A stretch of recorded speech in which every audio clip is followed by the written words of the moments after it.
Well, all eyes are on Rome for the Jubilee. Let's talk about what's happening with the Society of St. Pius X there. Yeah, this has generated a lot of controversy because, and of course, anything relating to the Society of St. Pius X is going to bring about controversy in Catholic circles. And I think it's worth some reflection on where this can go and also what has come before. So, for those who don't know, I think everybody that watches CFN does, the Society of St. Pius X is a union of priests that was started by Archbishop Marcel Lefebvre in the aftermath of the Second Vatican Council and the imposition of the new Mass.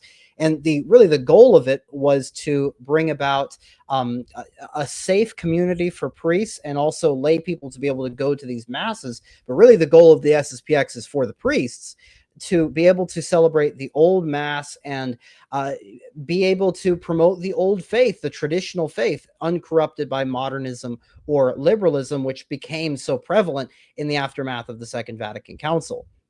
Now, it's been turbulent relations, to put it lightly, between Rome and the SSPX, even though things have gotten actually quite better in recent years. The proper way of describing their status is not, as some people say, schismatic or not in full communion. What does that even mean, full communion? People. I think it was Kennedy Hall who brought up, can you be partially pregnant? It's one or the other. You're either in communion or you're not. But in the proper way of thinking of them is being in an irregular status of canonical status. That because there's still some things that need to be worked out as to where are they going to be in a canonical situation. Now, some things have a lot of these conversations between the SSPX and the Vatican have been sort of put on hold recently. We've had this election of this new pope, and in the later years of Francis, things were so full of turmoil that really we hadn't seen a whole lot on the forefront here. But now we're in the Jubilee year. We're in 2025. Pope Leo is now over 100 days into his pontificate, and the SSPX, as it has done in the past 2 Jubilee years, is making a grand pilgrimage to the Vatican, to Rome.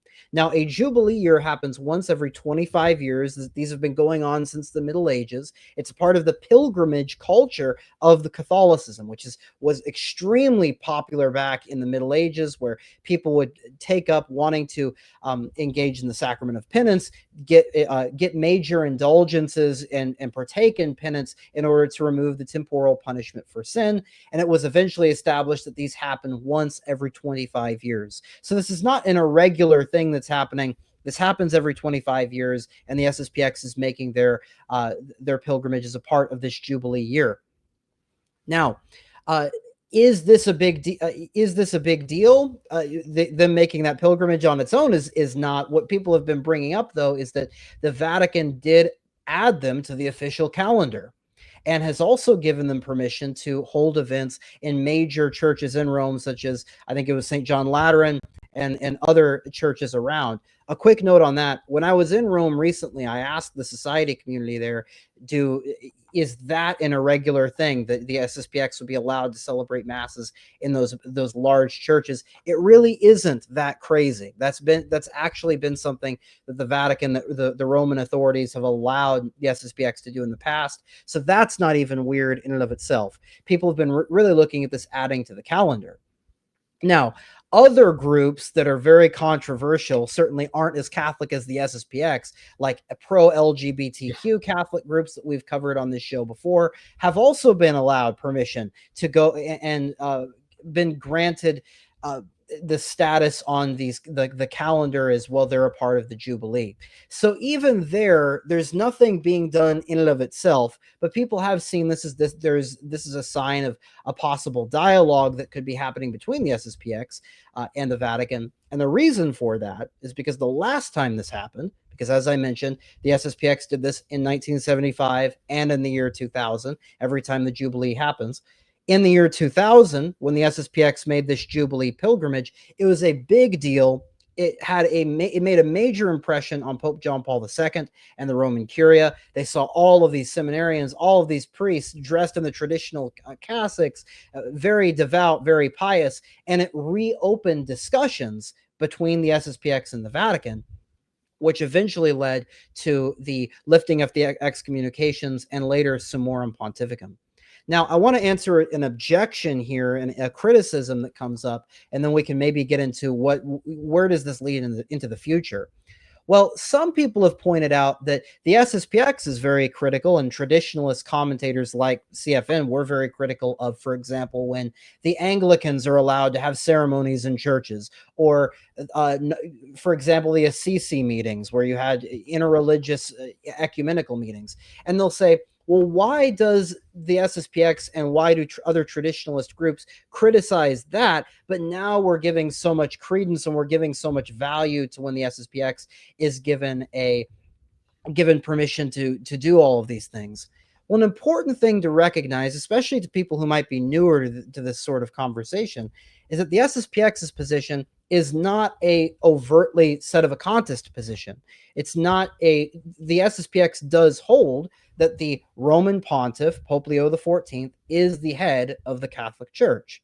What the SSPX will say, though, is that there are certain things within the Second Vatican Council which prior documents have outweigh those new documents in those new statements in the Second Vatican Council, and that those prior preconciliar documents have a higher, what we call a theological note, which means it binds the conscience of Catholics more than some of the statements made in the Second Vatican Council and in documents that came after the Second Vatican Council, and so that we should go and adhere to those teachings rather than these new teachings. Another issue is the Novus Ordo Mass that the Society of St. Pius X would say there are some deficiencies in that new rite of Mass that lead it even to be those deficiencies are evil in and of themselves, and we should avoid going to those going to the new Mass and going to the traditional Mass instead, because it's fostered the souls of the saints, it's fostered the spiritual life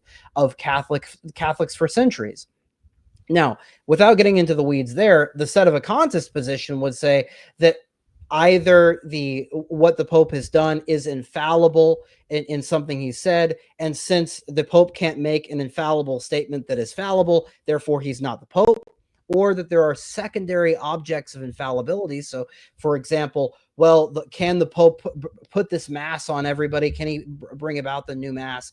They would say that leads somebody to say he's not the Pope.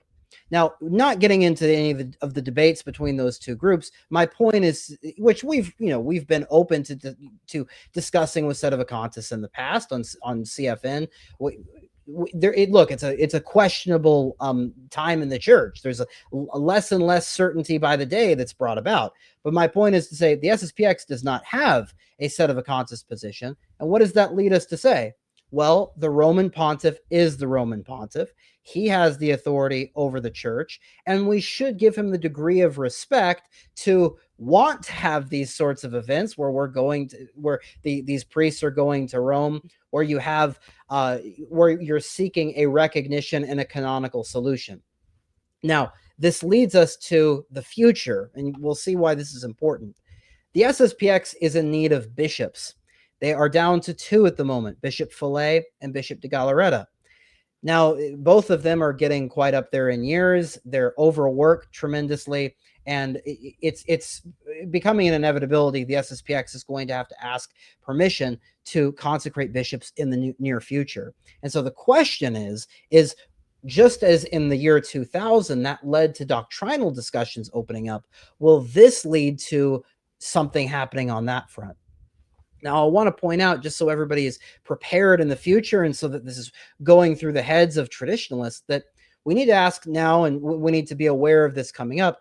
Well, does that mean that a doctrinal discussion is necessary before those bishops come about?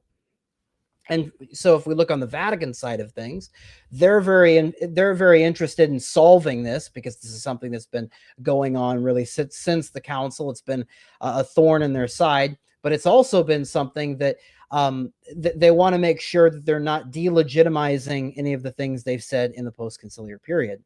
What's a bit more interesting, and something I think, Brian, you can speak to as well, is some of the preconditions that the SSPX would have in these doctrinal discussions that might precede or they might come after a solution for getting a full canonical status. Now, two that they had before any doctrinal discussions were freedom for the traditional mass around the world, that was achieved with Summorum Pontificum. Now it's not achieved with Traditionis Custodes. And the other one was lifting of the excommunications of the bishops, which has been achieved.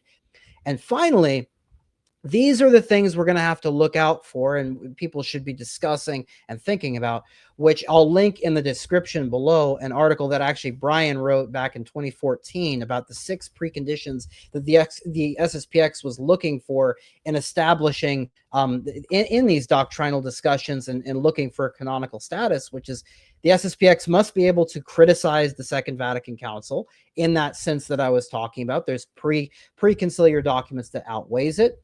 They must be allowed to use exclusively the 1962 Missal, which is something that Quo Primum provides for. That's an old document establishing the legitimacy and the canonicity of the traditional Mass, the traditional Roman Rite. They ask for at least one bishop. They ask for ecclesiastical tribunals, which is so that their legal decisions that the SSPX makes is solidified, it's granted recognition, and that they're granted exemption from diocesan bishops so that they're not meddling in the SSPX's affairs, such as what we saw with the Detroit Seminary getting their faculty shaken up recently. And final, a pontifical commission, so an advocate to discuss these issues with the Vatican in Rome, with a pontifical commission that has traditionalist members that can advocate for the SSPX. So are these things going to be discussed? I think it's something inevitable within the next year that these are going to have to be brought up more and more. I think people should be more and more prepared to be thinking about these sorts of issues, as there could be some controversy that is generated in the future. But I will say this, I think anybody looking at this with a sane perspective can see that those 6 preconditions that the SSPX would be asking for and asked for back in the day, that's not crazy talk. That's something that's very legitimate, and on both sides. I don't think it's too much to ask for, and I don't think that's making any sort of concessions that would delegitimize the SSPX's mission going forward. So we need to pray for the society. This is a big moment, just as it was a big moment back in the year 2000. But I think this could also provide a major opportunity for these doctrinal discussions to open up. We can start talking about some of those issues within the Second Vatican Council, within the Novus Ordo Mass, that can lead people to say, look, the traditional movement has generated so much fruit in the post-conciliar period by doing, as Archbishop Lefebvre called, the experiment of tradition, actually living out the traditional faith, growing in an understanding of the traditional faith. I think it's been a beautiful thing. We can hope and pray Pope Leo will see that and maybe open things up. Again, as we've said in past episodes, that's not a guarantee yet. We're going to have to wait and see, but it's certainly something to be on the lookout for. But Brian, do you have any other thoughts on those 6 preconditions and what we might see in the future coming out of the Society and Vatican talks? Yeah, I think you're right. I think many of them are not actually very difficult, because in fact they're already being done de facto, many of them, and not officially, but in just practice. For many years now, we know that legal determinations made by the society have been accepted in Rome. Yeah. So when they have conducted a trial of a priest who's committed certain grave offenses, that has been sent to Rome, appealed to Rome, and has been dealt with, just like any other tribunal in the church. When they have needed jurisdiction, there are certain sins that jurisdiction is reserved to the Holy Father, and there's been requests for that to grant absolution. They were sort of given. So again, there's almost this weird scenario has grown up where it's almost not even irregular. It's regular, in fact, if irregular in writing, right? In official de jure. So many of them are easy to deal with. And even that independent of the diocesan bishops, I mean, I think the society has shown itself willing to be somewhat flexible about that. They accept it and make use of the provision Pope Francis put forward for marriages, for them to request of the diocesan bishop official papers of delegation to perform marriages like any other priest in the church. And rather than just saying, oh, we don't need that, we're independent of you, that is their practice. They request them, in most cases receive them. So I think there's a willingness to work with diocesan bishops. And what they mean by that is they just can't say no. They can't just sort of shut us down, as you said. So whether they would have to be agreed before bishops are consecrated is an interesting question. I mean, I think when Francis was alive, it was pretty clear. I think he might have just said, yeah, here's my permission, which would be another bizarre situation to grant the right to consecrate bishops to a group that is not canonically regular.